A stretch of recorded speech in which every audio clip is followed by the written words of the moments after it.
चलिए दोस्तों and welcome back. सबसे पहले तो हम रेडी हो रहे थे क्योंकि हम जा रहे थे एक बहुत ही एक्साइटिंग जगह, तो मैं आपको भी वहाँ ले चलूँगी, तो स्टे ट्यून्ड। कैसे हो आप सब। मेरा नाम प्रेमा है और आज हम जा रहे हैं खुशीनगर। और आप लोगों को भी दिखाऊंगी मैं वहाँ पहुँच के ना।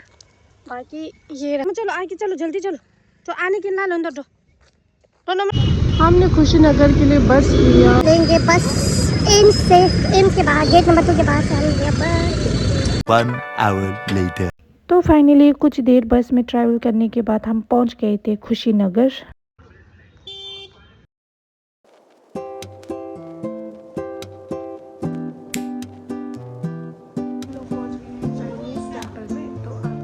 तो वहाँ पहुँचते ही सबसे पहले तो हम गए चाइनीज़ टेम्पल, जहाँ हमने 1000 आर्म अवलोकितेश्वर जी जिन्हें चाइनीज़ में ग्वान यिन भी कहा जाते हैं, उनकी दर्शन की।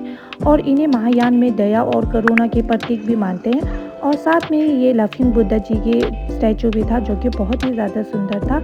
और यहाँ पे थे 3 बुद्धा के स्टैचूज़, जहाँ जिन्हें मेडिटेटिव स्टेट में थे जहाँ बुद्धा, और इन्हें ना पास्ट प्रेजेंट और फ्यूचर की मतलब रिप्रेजेंटेशन माना जाता है इन चाइनीज़ में। तो आप देख सकते हैं बहुत ही ज़्यादा खूबसूरत और शांति था यहाँ जगह में ना। और वहाँ पे और भी छोटे मोटे बहुत सारे बुद्धा के स्टैचूज थे जो आप दर्शन कर सकते हैं। और यहाँ रॉक केव बना हुआ था जो मेन में था यूजली। और उसके बाद गए हम म्यांमार टेम्पल। तो जैसे ही हमने गेट से एंट्री की तो हमें दूर से ही टेम्पल दिख गई थी, क्योंकि आप देख सकते हैं बिकॉज ऑफ इट्स कलर ऐसा लग रहा था जैसे गोल्ड से इसको सजाया हुआ हो। तो सारे गेट्स थे अलग अलग ना, सारे बंद थे पता नहीं क्यों, बट आप दूर से ऐसे दर्शन कर सकते हो। और आप लोग देख सकते हो ये आपको मतलब लाइफ साइज स्टैचूज दिखाए हुए हैं लामा जी लोगों का, जो कि कोरा को रिप्रेजेंट कर रहे हैं। तो अगर नहीं पता आप लोगों को, तो बुद्धिज़्म में हम जब भी हमारा क्या बोलते हैं कुछ भी मंदिर वगैरह होता है तो हम कोरा लगाते हैं, तो वो क्लॉकवाइज कोरा लगाते हैं, तो इन्हीं को रिप्रेजेंट किया हुआ है लामा लोगों को। तो मैंने सुना कि अगर आप चाहते हो तो आप डोनेट कर सकते हो यहाँ पे एक स्टैचू, और तो अगर आप ऐसा करते हो तो आपका नाम और ये सब वहाँ लिखा आएगा, तो आप लोग देख सकते हो। और यहाँ का बहुत ही ज़्यादा यूनिक था आर्किटेक्ट, और बहुत ही ज़्यादा पीसफुल और बहुत ज़्यादा काम था। और कंपेरेटिवली मुझे बाकी जो भी मोनेस्ट्री थे वहाँ से यहाँ का तो जो मैनेजमेंट था, यहाँ थोड़ी बहुत गंदगी थी, तो पता नहीं क्यों, बट बाकी सब बहुत साफ़ था। यहाँ थोड़ी सी ज़्यादा गंदगी थी। इसी के साथ में ना सरोवर भी था, वो भी थोड़ा गंदा था, उसका वीडियो लेना मैं अनफॉर्चुनेटली भूल गई थी।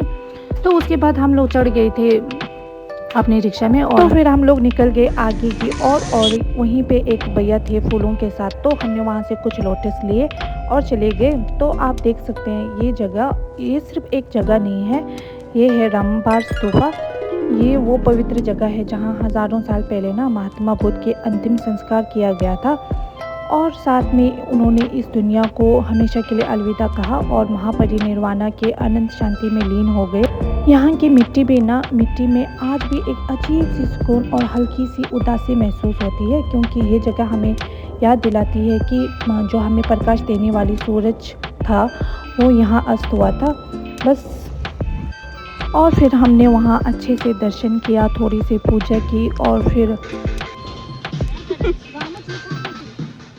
पीछे रह गए हैं क्योंकि रतन टकलू रो रहा है बार बार। बाकी सब आगे चले गए, तो चलो हम भी फिर हमने वहाँ पे छक सल्चे किया, जिसको प्रस्टेरिशन भी कहा जाता है इंग्लिश में। तो अगर किसी को नहीं पता, तो जब हम भगवान को याद करते हुए मन से और मुंह से मंत्र जपते हुए जब पूरे शरीर को धरती पर लेटते हैं, तो ऐसा माना जाता है कि इस तरह से पूरे मन वाणी और शरीर तीनों का शुद्धि होता है। तो इस प्रकार से हम भगवान को पूजते हैं। देख सकते हैं पूरा ब्रिक से बना हुआ है, और ये 50 फीट तो बस आप एक ही बात का ध्यान रखें, जब भी आप यहाँ आए तो इसे सिर्फ एक टूरिस्ट स्पॉट ना समझे, ये एक महान आत्मा की अंतिम विदाई की निशानी है। तो इसीलिए यहाँ की खामोशी का सम्मान करें, और जो भी आप कुछ भी खाते हैं तो अपने साथ अपना जो भी गंदा चीज़ें हैं उसको अपने साथ ज़रूर से ले जाएं, और यहाँ के वातावरण को बिल्कुल साफ़ और सुरक्षित रखने की कोशिश करें। और वहाँ से मतलब उस थोड़ा बहुत पूजा करने के बाद हम लोग वहाँ से निकल गए थे और पहुँचे यहाँ थाई मोनेस्ट्री में। और आप देख सकते, और थाई मोनेस्ट्री बहुत सुंदर होने के साथ साथ बहुत ही ज़्यादा प्यारा था। 27 तारीख को बोल रहे हैं कि थाईलैंड की रानी आएगी, तभी इतने ज़्यादा प्रिपरेशंस किया हुआ है। आप देख सकते हैं कितना सुंदर बनाया हुआ है। ये देख सकते हैं आप। और एक और जगह दिखा, ये देख सकते हैं आप, कितना प्यारा है सच में। Everything is so beautiful. वो जो है वो वहाँ पे मेडिटेशन करते हैं जितने भी लोग ना मेडिटेशन। थाई मोनेस्ट्री का जितना भी मतलब मैंने जितने भी मोनेस्ट्रीज देखे थाई के, उनके आर्किटेक्ट बहुत ही यूनिक और बहुत ही ज़्यादा सुंदर था। कभी भी ना यहाँ पे ऐसे हील्स छोटा सा भी हो नहीं पहन के आना, क्योंकि वैसे तो मैं पहन लेती हूँ बट मेरे पाँव में कौन निकला है और ऊपर से मैंने हील्स पहना हुआ, तो अब मेरे से चला नहीं जा रहा, तो मैं ऐसे ही चल रही हूँ। थाई टेम्पल की सुंदरता को निखारते हुए थोड़ी देर पैदल चलने के बाद हम पहुंच गए थे महापरिनिर्वाणा स्तूप और टेम्पल। हम लोग फाइनली पहुंच गए परिनिर्वाणा स्तूपा। मैं आप लोगों को अभी दिखाती हूँ, ये है। तो दोस्तों ये जगह है ना बुद्धिज़्म के लिए सबसे ज़्यादा इम्पोर्टेंट है, क्योंकि यही वो पावन धरती है जहाँ पे गौतम बुद्ध ने महापरिनिर्वाणा को प्राप्त किया था। यहीं पर उन्होंने अपनी ज़िंदगी की आखिरी सांसें ली थी। और आपको सच बताऊं ना दोस्तों, तो यहाँ की हवा में एक अलग सी शांति है और ये जगह ना बुद्धिस्ट संस्कृति से बहुत गहराई से जुड़ी हुई है। तो मैं चाहती हूँ कि जितने भी लोग बुद्धिस्ट की शिक्षाओं को सीखना चाहते हैं और बुद्धिज़्म में बिलीव रखते हैं, विश्वास रखते हैं, तो उन्हें अपने जीवन में एक बार तो यहाँ ज़रूर से आना चाहिए। और ये जो फीलिंग है, ये जो अनुभव है, वो आपके दिलों को बहुत गहराई से छू जाएगा और आपको भी बुद्धिज़्म को और गहराई से समझने में मदद मिलेगा। तो आप देख सकते हैं महात्मा बुद्ध के ये रिक्लाइनिंग पोस्चर में ना पूरे 6 फीट लंबी स्टैचू है, जिसको ऐसा कहते हैं कि जापान से लाया गया था, पर जब लाया गया था तब ये 2 टुकड़ों में लाए गए थे। बाद में यहाँ भारत में बहुत ही बारीकी से दोनों टुकड़ों को साथ में मिला के फिर बनाया गया था। और आसपास बहुत सारे मोनेस्ट्रीज़ के फाउंडेशन के बेसिस आप देख सकते हैं जो टूट गई है, बट डिस्कवर किए गए लेटर। और बाद में हम लोग बहुत थक गए थे, तो हमने वहाँ पे यहाँ रेस्ट किया और अपना खाना खाया। ये है कद्दू और कद्दू के साथ लाए हैं पूरी।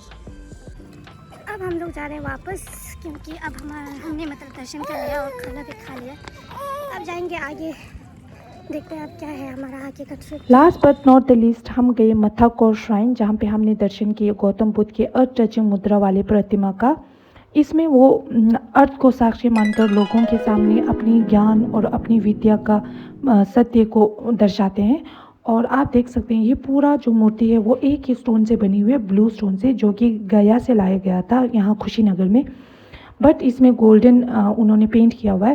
बाकी ये जगह इसीलिए भी बहुत ज़्यादा पवित्र है क्योंकि यहाँ पे ही भगवान ने अपना ना लास्ट बार पानी पिया था और लास्ट उपदेश उन्होंने इसी पावन धरती पर दिया था। अब हम जा रहे हैं वापस। पहले वो लोग चले गए अपने फेवरेट टुकटुक पे चढ़ के। आई होप आप लोगों को वीडियो अच्छी लगी होगी और इसी के साथ हमारा आज का ये दिन यहीं समाप्त होता है। मेक श्योर लाइक, फॉलो और सब्सक्राइब एंड बाय गाइस।